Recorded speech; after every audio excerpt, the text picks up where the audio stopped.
What is cybersecurity? If you're asking that question, this video is for you. My name is Dave Mason. I'm the CEO of Shift IT Solutions based in Oakville, Ontario, Canada. And one thing that I think our industry does really poorly is explaining cybersecurity to you, the end user, in a way that you can easily understand. Now, don't get me wrong. Cybersecurity is complex, has multiple layers, and there's a whole bunch of pieces, and not every piece applies to every company. It gets confusing. So I think you are often in a position where you're like, what do I do? What should I be doing? I'm like most people, what are the steps that I should be taking? And then often when you're asking that question to yourself, you don't get information from anybody else, and it's confusing if you do. So you just kind of don't do very much, and I'd love for that to change. So I put together this video. It's kind of in think of it in three sections. The things that you absolutely must be doing, things that you really should be doing, and if you're not doing, you need to ask yourself why. And then that last category is things that you should consider doing based on circumstance. So in that first category, things that you absolutely need to be doing is you need to have up-to-date antivirus, you need to have an up-to-date firewall with your subscriptions active, and you need to be doing your Windows patching regularly. If you're not doing those three things, stop watching this video, start doing them right now. Right? There's no sense watching anything else if you're not doing those three things. Those are the basics. Those are table stakes. If you want to play in this world, you need to be doing those things. Basic level stuff gets you into the 21st century. The next sort of tier of things that you really should be doing are user access control. So coming up with a policy as to how users access the network, who has access to what, and really sort of creating that framework and policy of access management. Also, closely related to that is password management. How do you manage passwords in your organization? Who has passwords? Does everybody have a unique password? Are passwords shared? Are they complex? Are they changed often? Are they written down? Are they kept in proper password keepers with encryption? All of those things are things to consider and important when creating a password policy, and having your employees enact that policy is really important. Related to that is employee training. It's really important that we train our employees on security. Give them kind of a base level so that they can recognize threats, and more importantly, be engaged in the security policy of the company. It's really important to educate them so that they understand why this stuff is important, because their uptick in whether or not they enact the policies that you've put forth is substantial when they understand it. Right? When people understand what they're doing, they tend to go forward with it.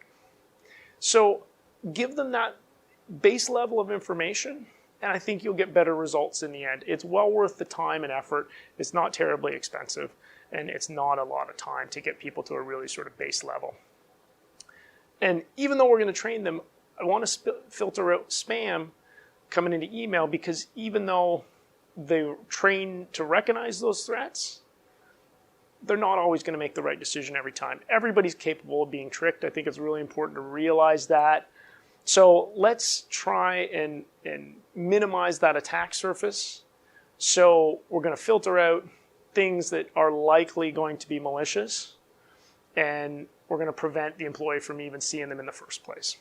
Right? Just make it easier for them to have to make decisions on cybersecurity, because they're going to make fewer of them. That's that category of things that you really should be doing, and if you're not, you need to kind of consider doing them.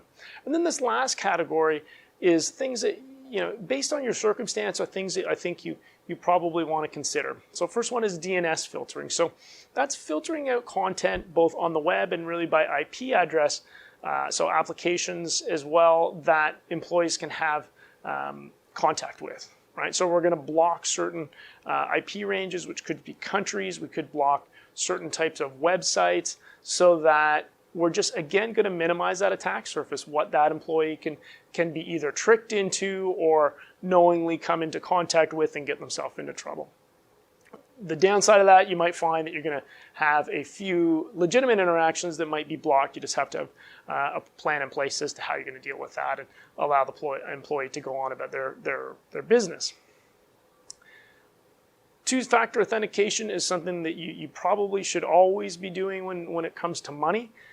I would say in your personal life and your business life. So if you have accounts that have to do anything with your personal finances, I really strongly suggest you put two-factor authentication on those. And then also in your business, really anything to do with money, anything to do with sensitive data, you want to enable two-factor authentication, and you want to look for ways to implement that if it's not native to the program itself. So that's two-factor authentication, is where you put in a password and then you have to get a code somehow. There's a number of ways to get a code, but it takes two factors to get in, not just a password. So if somebody guesses your password or your password's compromised, there's another safety factor involved.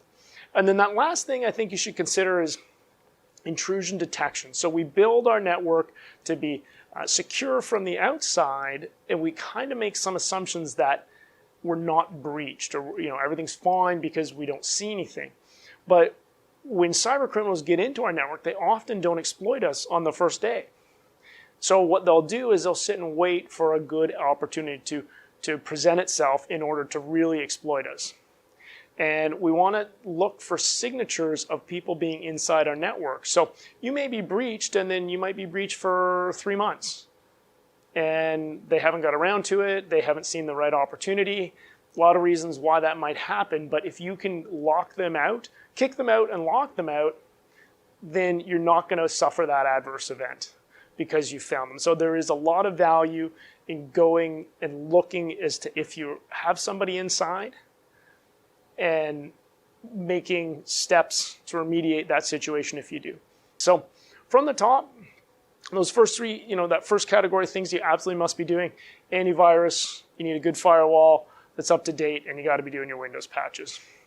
Kind of mid-level, definitely should be doing category: access control, password management, training your employees, filtering out spam. And then that last category, things that are going to be a little more specific to your situation, maybe a little bit more advanced, but well worth doing, is your DNS filtering, your two-factor authentication, and intrusion detection, looking for people who are already inside your network. I hope you found that helpful. If you like this video, please like it on whatever platform you're watching it on. If you have any questions about cybersecurity or your business in general, please reach out, send me a private message, or send me an email. I'll answer it, and if it's relevant to other people, I'll even make a video about it. And if you like this content and you want to see more, please subscribe to my YouTube channel. Once again, my name is Dave Mason, and I genuinely thank you for your time.